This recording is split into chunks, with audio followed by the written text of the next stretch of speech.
This message comes from Edward Jones, where they believe rich is about taking care of what gives your life meaning. That's why your financial advisor personalizes your plan to help you preserve your progress and create something that lasts. Let's find your rich. Edward Jones, member SIPC. This is Planet Money from NPR. I have to start this episode off with some personal news. I am pregnant. Thank you. I also have a toddler, so I've already been through the having a kid rigmarole here in the US, which is how I know it is not a good deal. Having a kid in the US is extremely expensive. Our government is one of just like a handful of countries worldwide that does not offer any form of paid parental leave. We have functionally no public daycare. So, knowing what I know, it would be irrational of me to have more kids here if I can avoid it, especially when it is my understanding that other countries are offering way better deals. Tons of benefits and straight-up cash for having babies. And one of the reasons why there are such good deals out there is because governments around the world are struggling with labor force participation, having enough workers and getting the most possible out of them. And maybe the biggest driver, a lot of countries are facing a problem in their population demographics. They have a ton of aging workers and not enough new babies being born to become future workers and taxpayers. So, I have something they need, babies. They have something I need, money, social services, and functioning public infrastructure. Let's make a deal. Hello and welcome to Planet Money. I'm Mary Childs, and today on the show, we are going to go around the world shopping for the very best deal, so you don't have to. And along the way, we will find out why those deals exist in the first place, the history behind these somewhat creative solutions to what could be existential problems. We're going to go to Sweden, Singapore, South Korea, Estonia, and Canada. Let's find out who's going to give me the best bang for my offspring. This message comes from Whole Foods Market. The ultimate cookout starts with the ultimate ingredients. At Whole Foods Market, no antibiotics ever burgers and kebabs are prepped and ready to throw on the grill. Fire up a juicy ribeye. Grab creamy potato salad and savory flatbreads from the prepared foods department. And round it all out with 365 brand condiments, chips, and dips at everyday low prices. Whole Foods Market. Make your summer sizzle. Support for this podcast and the following message come from Vanguard. Every day, shareholders meet to discuss important matters about the companies you invest in. Now you can make your voice heard too. Vanguard Investor Choice makes it easy to set your proxy voting preference for your eligible Vanguard index funds. Visit Vanguard.com/investorchoice to learn more. Vanguard investors own shares of their index funds, and those funds own shares of the companies they invest in. Vanguard Marketing Corporation, distributor. So we are embarking on this quest to respond rationally to the incentives offered worldwide to parents and families. And this is, to some degree, window shopping. I'm not a citizen of every country, so I won't be eligible for a lot of these benefits, at least not in the near term. And my situation is very near term. But I don't know, maybe they're willing to bargain. Let's find out. So first, I want to set some parameters for what we are shopping for. There are 3 big things that I'm looking for. The number 1 is a nice, long, guaranteed paid leave, a thing we just don't have in the United States. Anything shorter than 3 months, in my opinion, is inhumane, so that is my minimum. The second thing I'm looking for is sort of the absence of a thing, because no country has solved the career injury of motherhood. You can get mommy tracked with dead-end assignments. A woman's pay takes a hit after becoming a parent. Incidentally, men's pay goes up. So maybe as a clumsy proxy for this, we can use the pay gap between men and women. The smaller the pay gap, the better. For reference, in the United States, it is 16%, meaning on average, women make 84 cents for every dollar a man makes. Number 3, childcare, so I can do my fulfilling and fun job. I currently pay $2,000 a month for preschool for 1 child, and it was the Hunger Games to get into a program at all. I have heard that elsewhere, other governments provide childcare or subsidize it, and it's good. And I'm curious. Okay, so now I know what I want. The bare minimum, at least 3 months leave, ideally more, a reasonably small pay gap, and affordable childcare. Let's see what we can find. First up, Singapore. Because one of the most compelling things about all these countries trying to incentivize more babies is that a lot of them will just straight up give you money, cash bonuses for babies. There are few incentives economists like more than cash. And Singapore's is the biggest cash bonus I have seen, as much as $24,000 in cash and matching savings. Also on offer for me in Singapore, 3 months parental leave, government-subsidized childcare, a gender pay gap of 14%, and that giant cash bonus. So we are already doing better on all fronts than in the United States. Of course, Singapore does not offer all this out of the kindness of its heart. It's trying to solve a demographic problem. People in the country are having fewer and fewer babies. For the government, it has been a decades-long struggle. I mean, this is partly a happy problem. It's a consequence of success, right? This is behavioral economist Donald Low. He worked for the Singapore government for almost 15 years.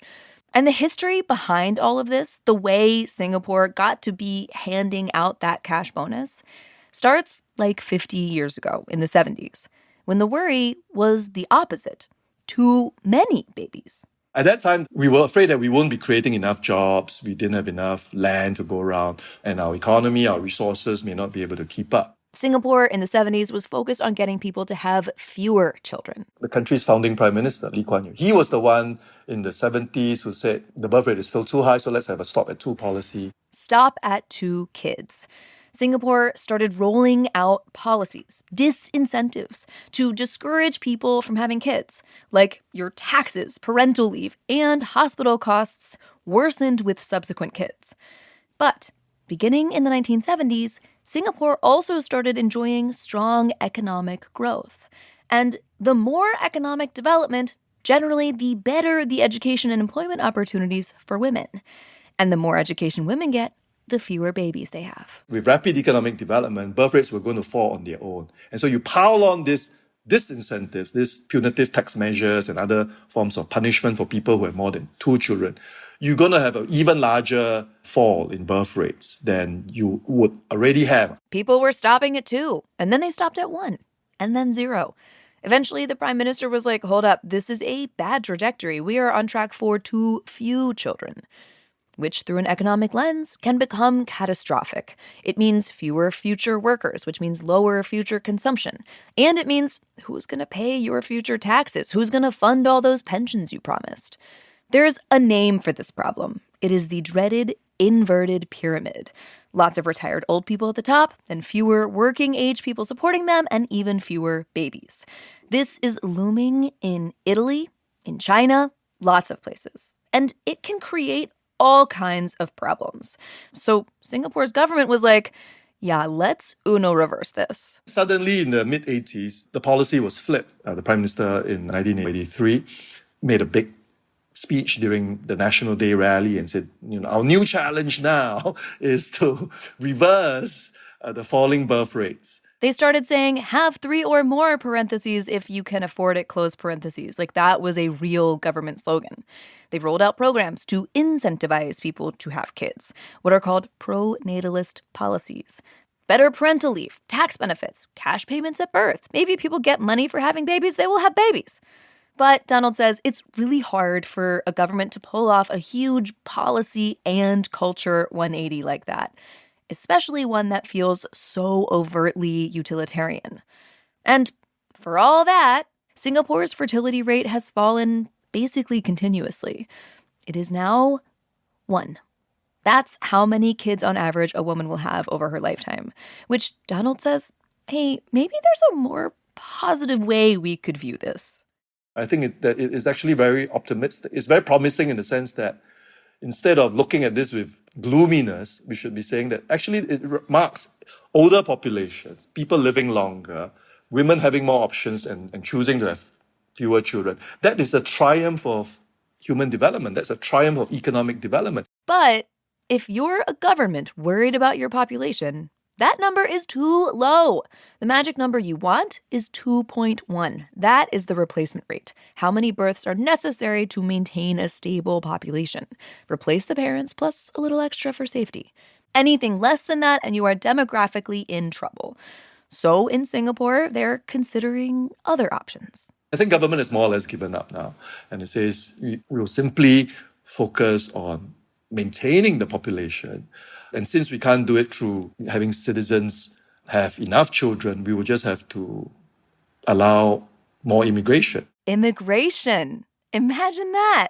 If you need workers and there are people who want to come into your country and work, I don't know, it makes sense. And for Singapore, this has been effective. Its population would be declining were it not for immigration, which is great for me personally, a potential future immigrant. Though I would need to be there for 10 years before I could become a citizen and qualify for all of the benefits. And as you know, I do not have 10 years. So I asked Donald what he thought about where Singapore should fall in my rankings. I wouldn't say it's particularly generous. Really? But the cash bonus? It's like 24 grand. Yeah, but I mean, you know that the cost of raising a child, especially in an expensive city like Singapore. Oh yeah, I gotta pay for an apartment.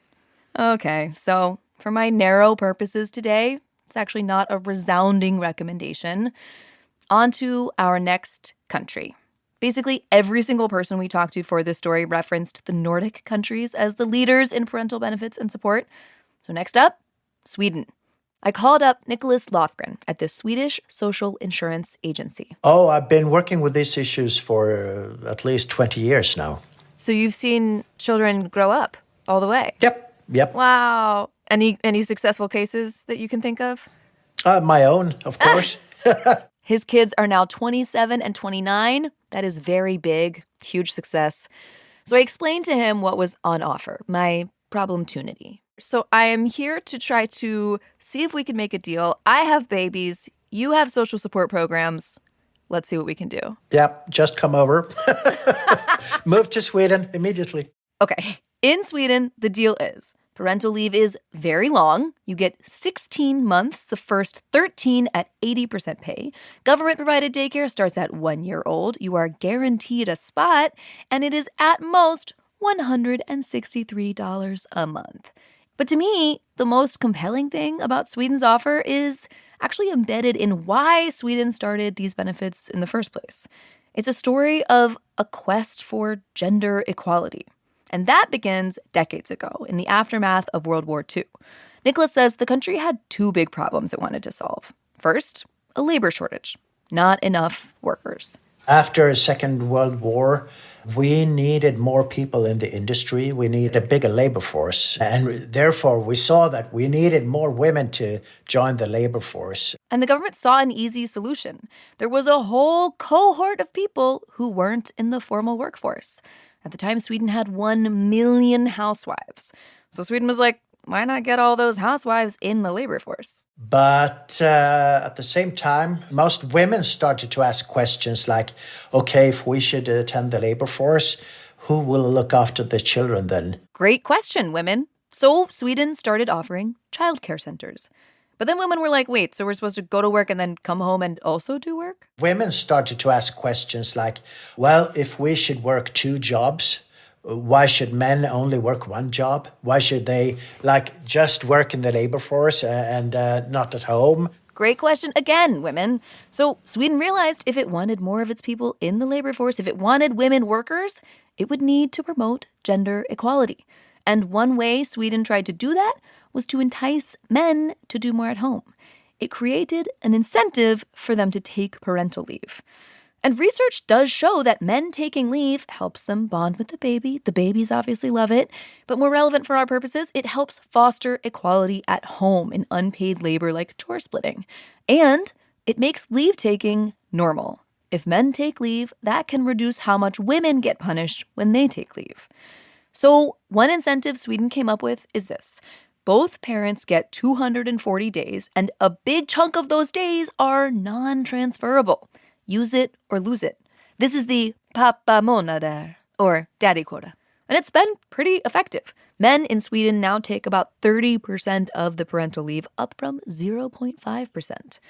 Guess what else? Today we have one of the world's highest labor force participation, not only for the population in total, but also a very small gender gap between men and women. So I guess over 80% of all women work in the labor force. So Do you know your pay gap off the top of your head?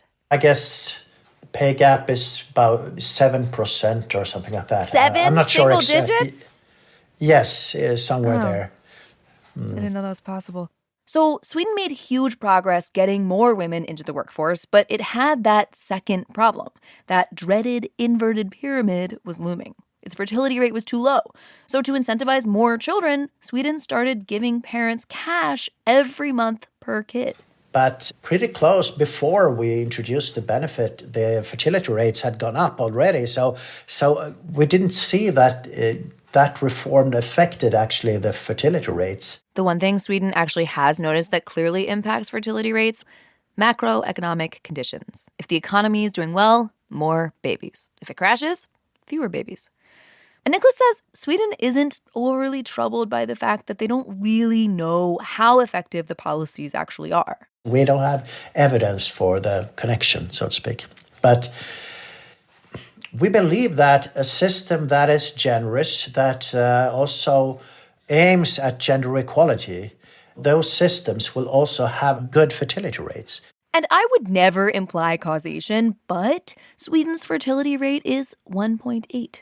Not replacement level, but not too far off. And Nicholas says Sweden feels pretty satisfied about its two goals of more women in the workforce and more babies. This is a technical question. How long do you have to live in Sweden to get the benefits? Just wondering, for a friend. Actually, if you are entitled to live here, you will get the benefits like child allowance, housing allowance, and maintenance support, and so from day one, actually. So if you're allowed to live here, you will get the benefits. Yes, from day one. I could just move right now. Yes, you will get it from day one. But the insurances, like parental insurance and so, you have to have been working here for at least 240 days before you're insured. Right, I don't have 240 days. What can No, I do? so after 240 days, you will be covered. But not before that. Yeah, that is not ideal for my particular situation. Let's keep going. After the break, a country that can point to a policy that literally caused more babies. And a country that takes a little bit from Singapore and a little bit from Sweden. This message comes from Schwab. With the new Schwab Teen Investor Account, teens can gain hands-on investing experience. It's co-owned by you and your teen, so you can monitor the account while your teen learns how to invest and manage money. Learn more at schwab.com. Support for this podcast and the following message come from Vanguard. Every day, shareholders meet to discuss important matters about the companies you invest in. Now you can make your voice heard too. Vanguard Investor Choice makes it easy to set your proxy voting preference for your eligible Vanguard index funds. Visit Vanguard.com/investor choice to learn more. Vanguard investors own shares of their index funds, and those funds own shares of the companies they invest in. Vanguard Marketing Corporation, Distributor. Support for NPR and the following message come from Rippling. These days, you can chat with AI about almost any business problem, but Rippling AI is designed to actually solve them. That's because Rippling AI is built on your live global workforce data, so it doesn't just uncover insights into your business, it uses them to take complex actions across your departments. Ready for AI that isn't all talk? Head to rippling.ai/money and get AI that turns insight into action. That's rippling.ai/money. Sign up today. Okay, the country I have heard the most about in the providing parental support arms race, and one of my leading contenders here, is South Korea. South Korea has been absolutely throwing benefits and money at its fertility rate, which is currently 0.7, well below replacement, that magic number 2.1. They have spent over $200 billion on programs in just the past 16 years alone. So here's the deal. A robust leave, a year for each parent, a $1,500 cash bonus at birth, great daycares. It's like all the perks of Sweden plus a cash bonus like Singapore, albeit smaller.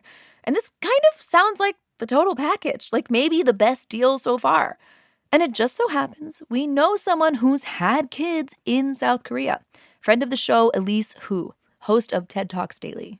I opened NPR's Seoul Bureau in 2015 and lived there and had 2 children there. At a natural birthing center, she says it was lovely. I actually credit Korea for such really memorable and poignant experiences in giving birth. The perks don't end there. The lactation stations are giant, and people are very kind to children. You know, kids eat free everywhere. There's giant kid cafes. Moms get like good parking spots and designated places on the subway and all these things. There's these nods towards wanting to be family friendly, but then culturally, it's still very hard for women to make that decision. Hard to make the decision to have kids, which sounds like the big problem in South Korea. It has all these great policies, but something's just not sticking.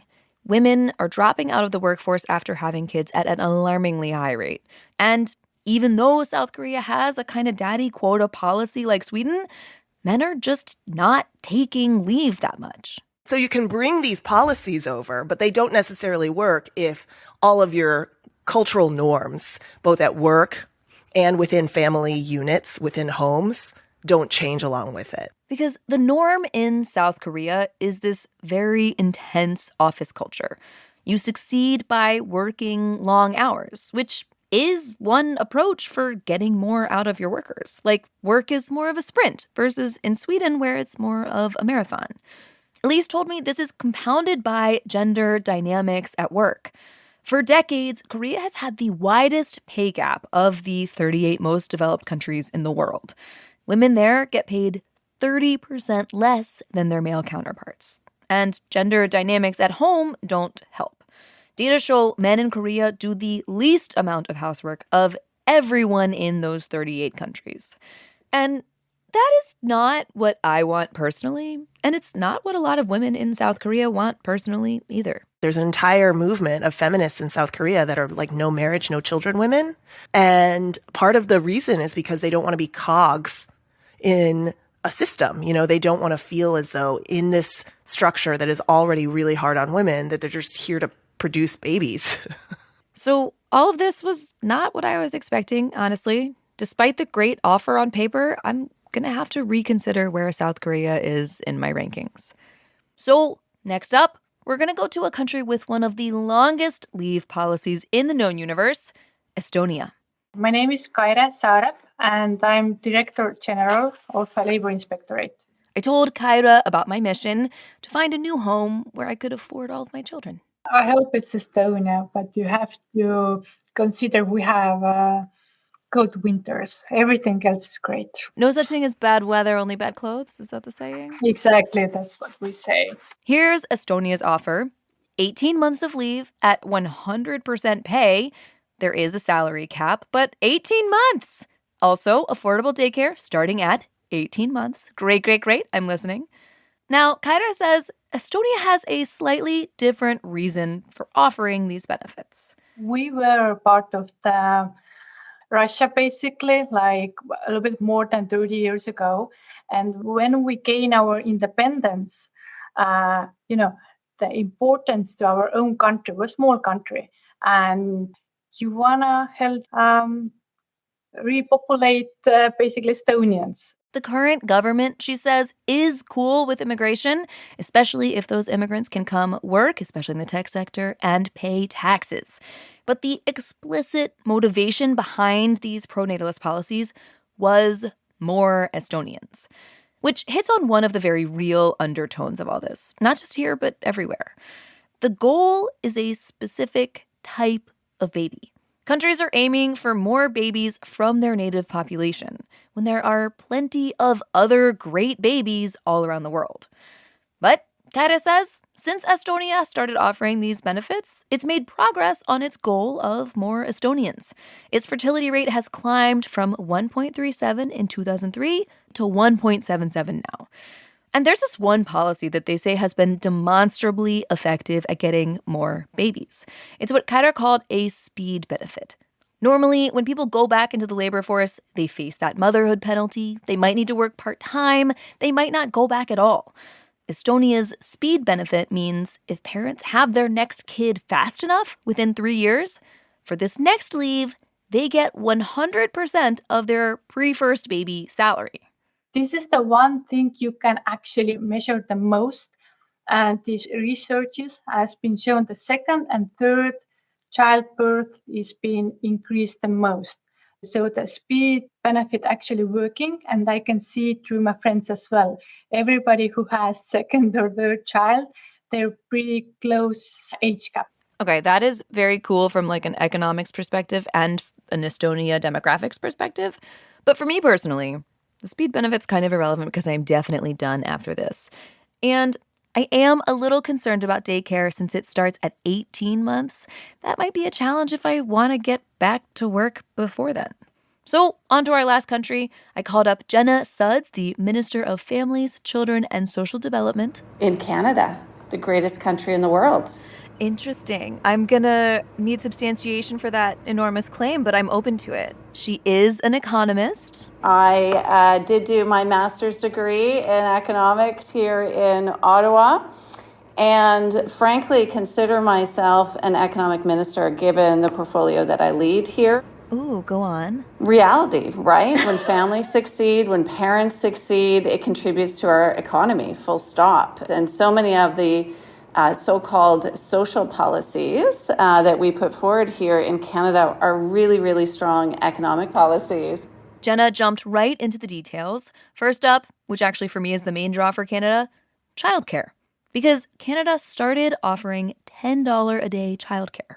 And those are Canadian dollars. So in US dollars, it's more like $7 a day, which is far less than what Jenna had to pay in Canadian dollars when she was putting her kids through childcare.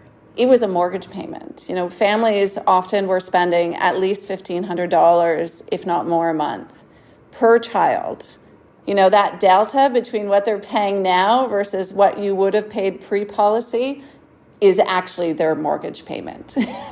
Literally still the case for me that my mortgage is less than my childcare for one child. In the course of reporting for this episode, I was surprised to learn that affordable childcare might actually be my number one priority. It's what's causing me the most pain right now, getting onto years-long wait lists for care I can't afford. $7 a day sounds so nice. It's actually a little more expensive than some of the other countries in our cohort here, but it is still a huge improvement for me. And it starts earlier than the others, when the babies are littler. Canada sees all this as an investment. It's calculated that for every dollar it invests in early learning, it gets back a lot more, anywhere from $1.50 to $2.80, depending on socioeconomic factors. That's from the child's now enriched development paying off down the road, and from parents rejoining the workforce. Now we're seeing here in Canada, the women's participation in the workforce has reached record levels at 85%. And to contrast that, that's 9% higher than in the US. I feel a little called out. I do. I'm sorry, but I've got to point out we do a great job at this in Canada, and it's because we've prioritized it. And all this is so great, Jenna says, but Canada still has to think about keeping its population stable. Also, notably, you can't put babies to work for a while, so any near-term gaps in the labor market require a more immediate solution. We're welcoming, on average, about 500,000 people a year right now, and they're helping where we need them. They're contributing to our economy. It's miraculous, frankly. Music to this future immigrant's ears. I hope they desperately need podcasters. Are there any other things I should consider? Like, why Canada? I think you should get your visa application in soon and get here. Okay, TikTok. And that completes our world tour. We went to Singapore, Sweden, South Korea, Estonia, Canada, and we got some really compelling offers. It is time to declare a winner. And I will say there are so many moving parts to each of these packages, and each part is kind of difficult to compare, if not impossible. But in the end, I feel like the best all-around packages were in Canada and Sweden.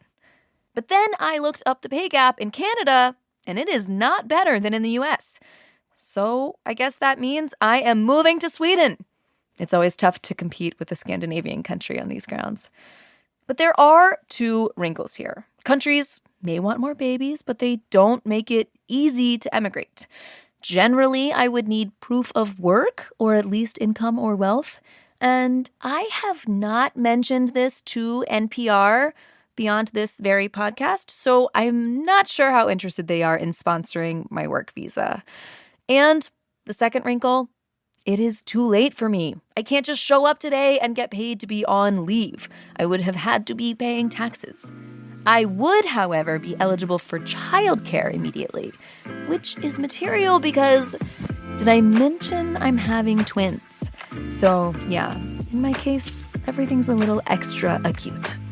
And this world tour wasn't comprehensive. We considered so many countries, but some didn't really stand out or, frankly, didn't get back to us in time. So if you are a country and you want to offer a better deal, call me.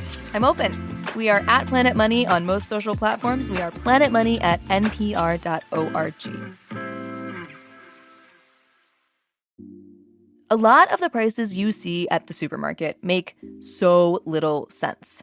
Like, why do stores charge the same amount for milk that will expire in 3 days as they do for milk that won't expire for another 2 weeks? And that is a puzzle, right? Why? Why aren't they changing the price? Don't they realize these dynamics? Coming up, we visit the grocery store of the future to see what it would be like if supermarket prices actually did make sense. That's next time on Planet Money. The James Sneed produced today's episode. It was edited by Jess Jang, fact-checked by Sierra Juarez, and engineered by Sina Lafredo. Alex Goldmark is our executive producer. A huge thank you to Sari Kerr for holding my hand through this entire process. Thank you also to Jane Waldvogel, Mary Brinton, Katarina Eng, Peter McDonald, Liana Simstrom, and Anya Nilsson and Abigail Leonard. Abigail's book, For Mothers, is coming out in 2025. I'm Mary Childs. This is NPR. Thanks for listening. This message comes from IXL. IXL's Level Up Diagnostic gives immediate benchmark results along with personalized action plans that link directly to IXL's skill practice. More at IXL.com/NPR.